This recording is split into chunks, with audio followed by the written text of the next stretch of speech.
So I was trying to write it in the description of the video that I posted yesterday, but it's more than 5,000 characters.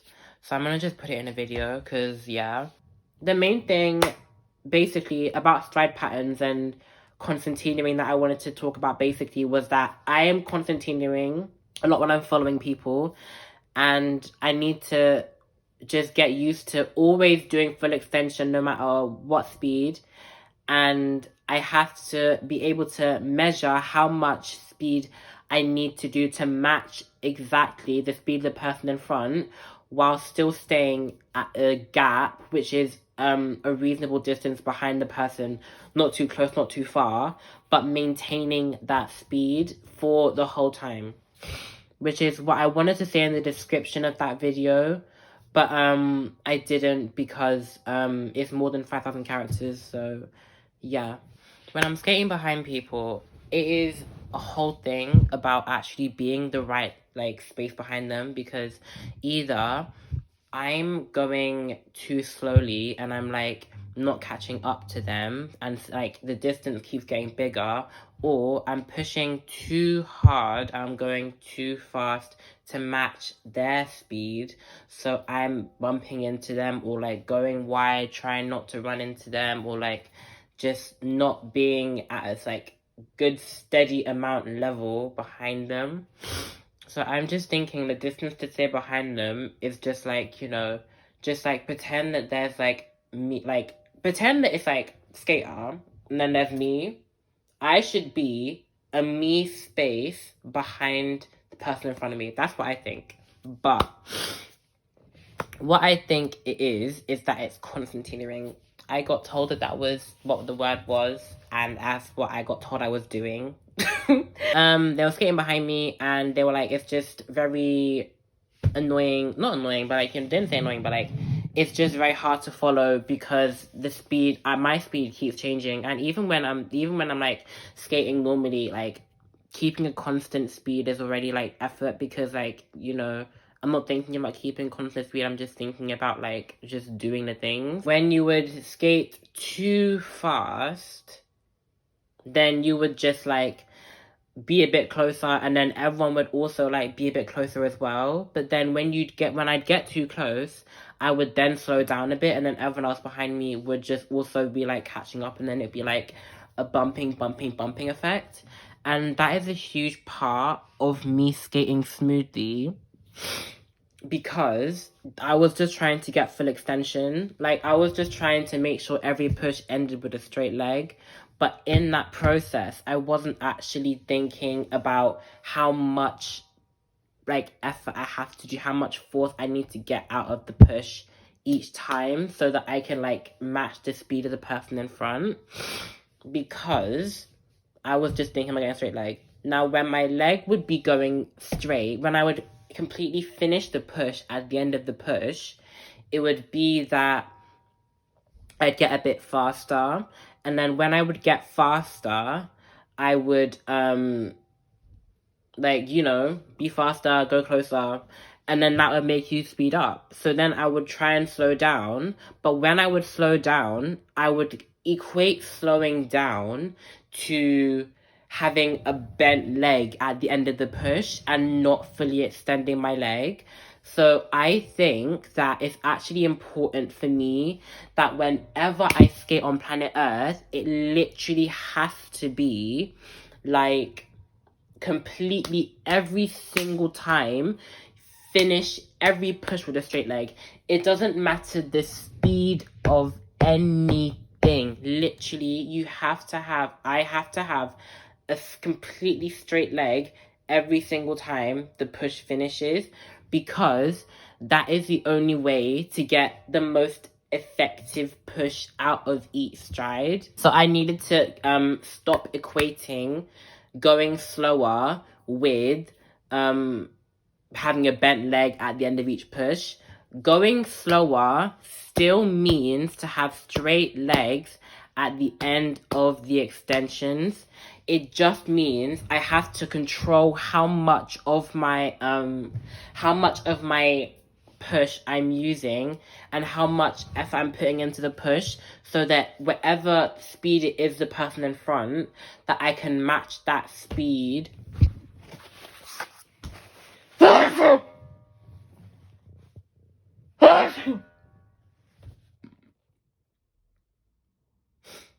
That I can match that speed without bending my leg at the end of each push, because it's not good technique. The shoulder knee toe alignment might still be there, but you're just not like getting the most out of the push. You wouldn't, it's not the most effective push.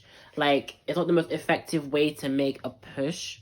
So the tip that I was told to make sure that I can still skate smoothly, but still at each time make sure that I'm still matching the speed of the person behind me, is to actually have control over how much you're pushing.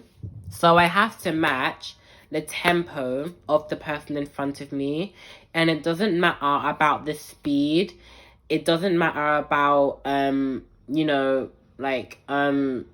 this doesn't matter how fast or slow. It just matters, literally, whatever pace it is, you have to be at the exact same. So I have to just control how much I'm using in each push, to actually be able to like measure out how much I have to push, so that whatever speed it is, I have to actually match that speed perfectly. But while matching that speed, I have to be a good distance, not too far away that it's like a long way away to like, so you're essentially catching up, but not too close that you're just gonna be like just too close, and you'll be like trying to go outside to just not run into the person. Which is another reason why in the description I really was just on about like, I need to actually like understand my body, and like in the description I said in the video, like I need to understand my body, what my body is literally doing while I'm skating, and understand where the parts of my body are going each time that I'm skating, and physically what is happening. And like, because I feel like it's actually like, I would skate fast, but I would not really be thinking about like, am I putting 20% effort? Am I putting 50% effort? Am I putting 70% effort? I wouldn't think about that. So recently I have actually been thinking like, how much effort am I using right now? Do I feel tired? Can you do more? Is this something that you think is maintainable for a long distance? Like, I've been actually thinking about all of these things to try and start thinking about how I can gauge the person in front of me's speed, and actually match that speed by literally having full extension, but still like only controlling how much of the pressure I'm putting into the ice, so that the speed is the same as the person in front of me's speed. Another thing that they said to do was I need to match the stride pattern. This is a whole topic in itself, because firstly, I would match stride patterns, yeah? So I would do, the straight 1, 2, and then I would just copy how many crossovers they're doing. If the person in front of me is doing 1 in, 2 out, I will do 1 crossover, and then I'll feel wobbly, so then I'll do another crossover. I would have started my crossover at an earlier time that the person in front of me started their crossover. So I would be doing the crossover at like a different time, and I might do 2 crossovers out, I might do 3 crossovers out, and I would still be behind, but the rhythm of the crossover is different to the rhythm of the person in front of me, which then just puts it off. But then I try and match it up again for the next straight, but it's just the crossovers that get annoying. So for that case, I would have to be able to get balance. Balance is just a huge thing I have to think about as well. And just be able to stay on my right leg for as long as they stay on their right leg, so I can finish the crossover at the exact same time they finish their crossover and match the time they're doing their crossovers. Now, if now I am doing I'm in the straight, yeah, and you just come through corner exit, you've just come out of the corner, and they just go straight. They're still doing the crossover, so they're doing a crossover coming out of the exit, but they're coming out of the corner, but they're still actually crossing over. For me, what I just really gotten into the habit of doing, because I've been watching the speed skating do it, I like, you know, they do like cross. So I would do cross, so like corner, like cross, and then like a bit of a like before like going into the next corner. No, before going into this next straight, which I think is, you know, helpful for like, you know, regaining stability. But if I'm trying to copy the person in front of me exactly, and the person in front of me is doing a crossover, I can't be doing that and expecting to stay at the same level unless I'm matching the little if I'm matching that speed to the speed of what they're doing in front of me, then it's okay. But for me, it's literally just a push, essentially, just a little like and it's not really controlling how much I'm actually staying behind the person in front. So either I need to just do like the move, but actually control how much of the push I'm actually doing, so I still stay behind them at a good speed, or just do a crossover. And I think I should just get used to doing crossovers more coming out the corner, because crossovers in the World Cup, in anywhere, they literally finish like in the start line. Like they literally do crossovers coming literally close to the middle of the straight. Like literally how. So I need to start doing crossovers in the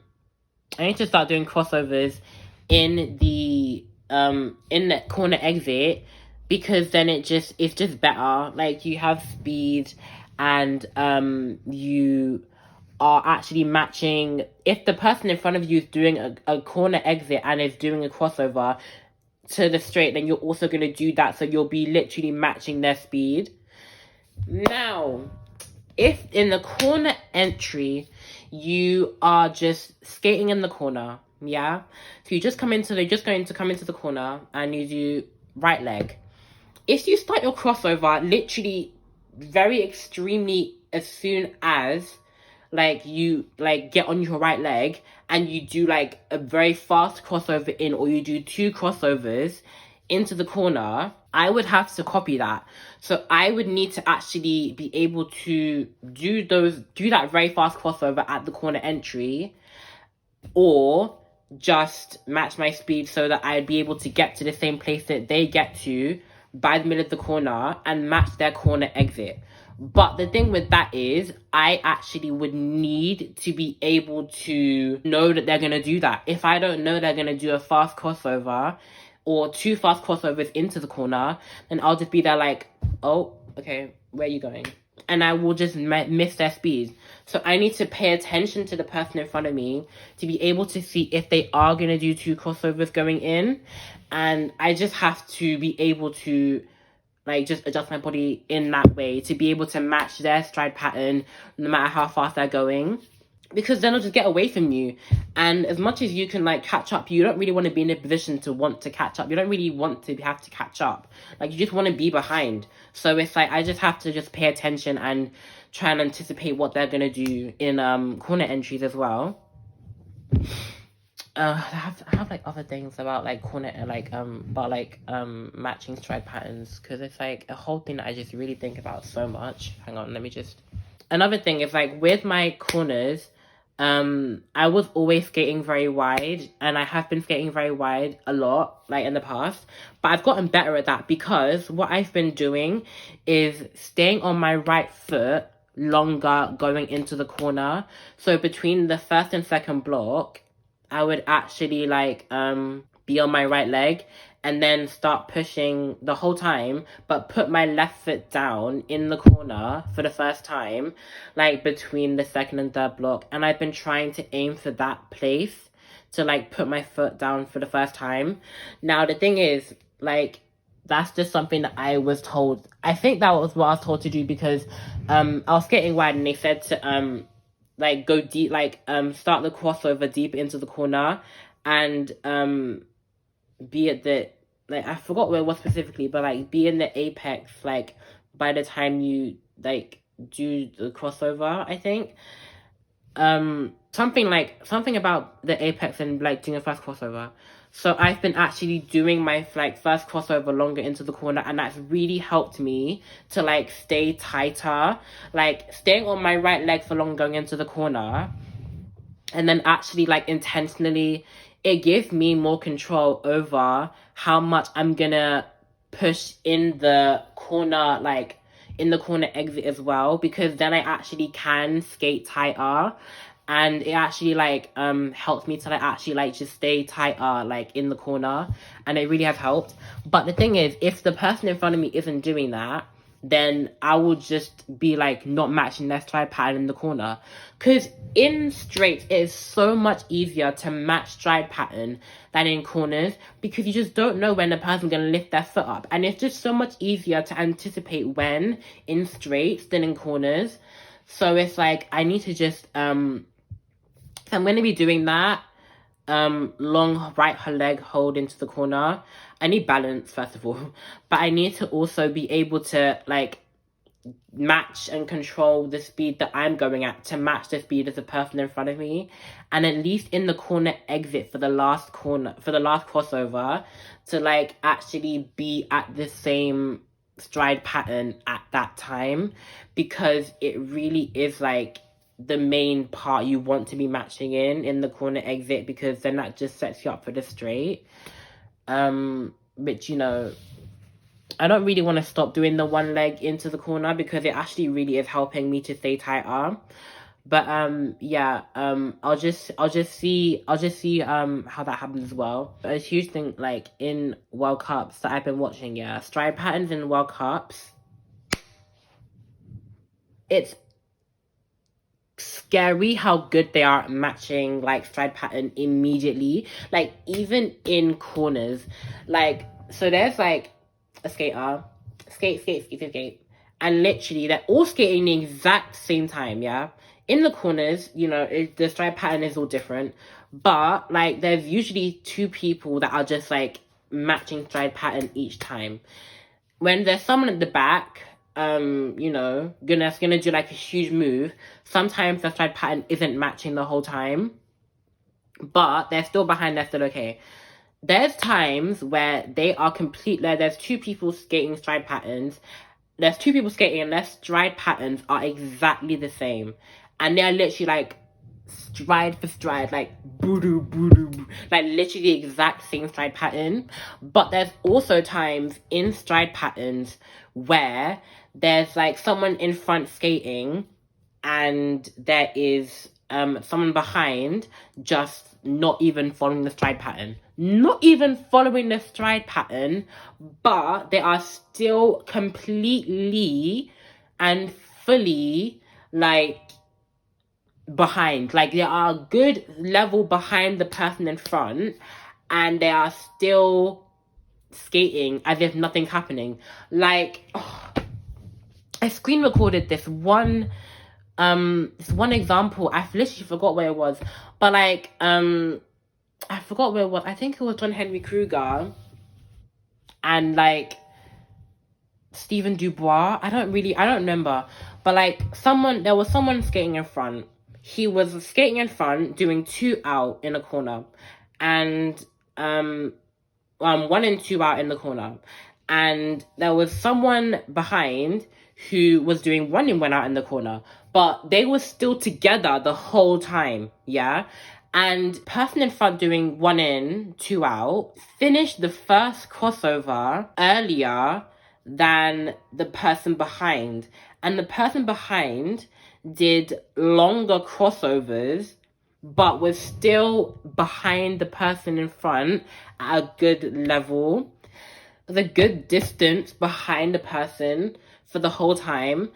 And what I think that's an indicator of is that means that the person in front is skating with everything and the person behind is still doing everything, but trying to build speed in an efficient way. Because what I'm thinking is that if you're going to be doing one in, one out, that's less crossovers. So you have to make the one, like, you have to make those crossovers more powerful.